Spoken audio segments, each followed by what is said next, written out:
आजच्या कार्यक्रमाच्या अध्यक्ष उपस्थित सर्व मान्यवर यांना अभिवादन करून मी आराध्या रोकडे आज प्रजासत्ताक दिनानिमित्ताने आपणास डॉक्टर बाबासाहेब आंबेडकर यांच्याविषयी 2 शब्द माहिती सांगत आहे.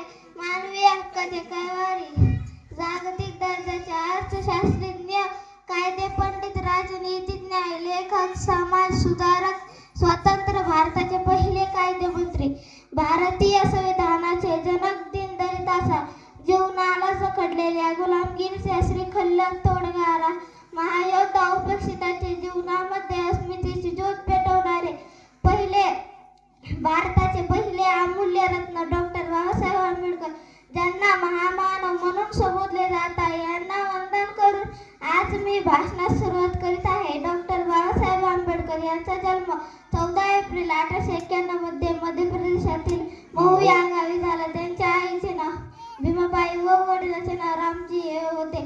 भीमराव रामजी आंबेडकर असे त्यांचे पूर्ण नाव होते. डॉक्टर बाबासाहेब आंबेडकर हे लहानपणापासून खूप हुशार व महत्वाकांक्षी विचाराचे होते. त्यांना शालेय शिक्षण घेताना अस्पृश्य म्हणून मानहाने स्वीकारावे लागले, पण ते मुळीच खचले नाही. अस्पृश्य दीनदलितांचा उदार हा जीवनाचे अंतिम ध्येय ठरवले. असा हा अष्टपैलू व्यक्तिमत्वाचे महामानव डॉक्टर बाबासाहेब आंबेडकर 6 डिसेंबर 1956 रोजी काळीचे गेले. जरी ते आपल्यात नसले तरी त्यांचे विचार लाखो लोकांना स्फूर्ती व चैतन्य देत आहेत. खूप छान, अतिशय शांत आणि सोज्वळ भाषेमध्ये तिने मत व्यक्त केलं. मी बाहेर उभे